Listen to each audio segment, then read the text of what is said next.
we're going to get to the news of the day, and that involves recruiting. It's the 16th rated class according to 247 Sports right now, and there is a commit, Damani Dent, out of Jacksonville, Florida. So I'll let you take off on this, Justin, because it's not just about this particular commit or some recent decommits, but kind of the overall picture of that 2022 class. Yeah, I think, there was a lot of this class was affected by everything that happened last year for Michigan football in 2020. A 2-4 season, a stretch of the offseason that went longer than a lot of people wanted to, where nobody knew what Jim Harbaugh was going to do. Is he going to be the coach of Michigan? Is he not? Are they firing him? Is he resigning? Who knows what's going on there for that stretch? And then he ends up coming back. I think that did affect this class, but when you look at it right now, you have a lot of lower level guys, unfortunately. So they are ranked 16th in the country, as you said, but that class is made up of 1 5-star in Will Johnson out of Michigan, and then 2 4-stars and 15 3-stars. So I don't have the data to back this up, but I would be very intrigued to know the last time that Michigan had 15 3-stars in a class. And so, and that's saying that through bad years of Brady Hoke and Rich Rod. They still were pretty good on the recruiting trail, just couldn't get it done on the field. And so I guess the question I have, and nobody has the answer to this, I'm sure, is Jim Harbaugh and his staff going for guys that they want in their locker room more than guys that are just straight up talented and have the stars? And so that's what I would have to believe is going on. The culture and the core values. I had punter Brad Robbins on our podcast this past week, and he talked about that this was the first year that Jim Harbaugh had the team put together a list of core values for their team. And so I think they're trying to recruit guys that would fit into that mold more than just going after every 4 and 5-star that's on the board. And so that's what I'm going to chalk it up to. And I think most Michigan fans would hope that that's the thing. But, we said it here before we jumped on, Mark. How many diamonds in the rough of 3-stars can you really find? Maybe 5 you can say that are guys that should be 4-stars or are going to pan out and they'll be able to develop. But to say that they're going to be able to develop 15 underrated guys and make them, out project their talent, I don't know if that's going to be the case and if it's going to work out for Michigan down the road. Yeah, so I'm not a recruiting guy, but I talk to tons of recruiting people almost every day, and some of it's rubbed off on me, and I pay attention and understand math fairly well. Okay, so because when you talk to most college football fans that aren't into recruiting, they just think Ohio State, Clemson, Alabama, they bring in nothing but like 5-stars and some 4-stars. Well, that's not the case. There's only like 35 stars walking around America each and every year. So those guys are very rare. Then you got a good 300 to 400 4-stars. But even if you look at those very top recruiting classes, they do sign 3-stars that become dependable players, role players, program players, stars. They're all over the place. Obviously, the trajectory and the projection is all over the place on any individual. But speaking about the mass volume of numbers and what the trends tell us is that, and I'm being general here, if you take those top classes in the country, 20 or 30% of the class is the 3-stars. And again, those are the guys that they're depending on to just fill roles, be special teams players. And if one of them breaks through and becomes a great player, that's a bonus.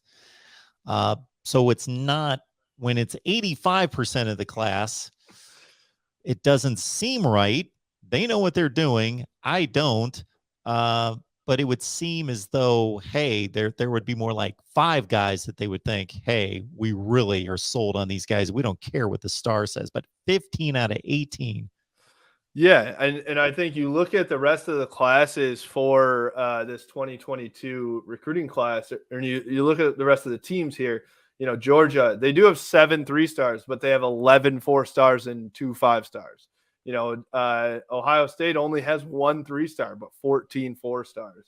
Notre Dame, 5 3-stars, 16 4-stars. So generally you're correct. The teams that are in the top of those recruiting classes, they do get a 5 to 8, a handful of 3-stars that will either, pan out or fizzle off. And we have seen here at Michigan, Ronnie Bell was a guy that was lowly ranked here, and he's panned out. Sure.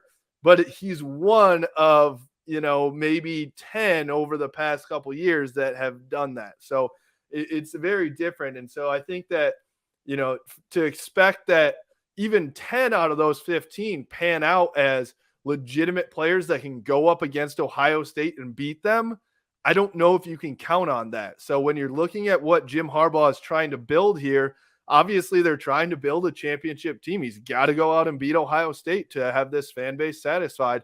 I'm just not sure I'm not sure that what they've built for this 2022 class specifically is going to get that done. Anybody want to try this? Go to any position on the football field, go to any year, go to 247 Sports, Rivals, wherever you want to go, and look at the position rankings for any position and go to multiple positions. Again, you can go back to 2017, pick any year you want, go to this year, whatever. And they'll have like 82 guards listed or whatever position you want. And it's obvious at the top.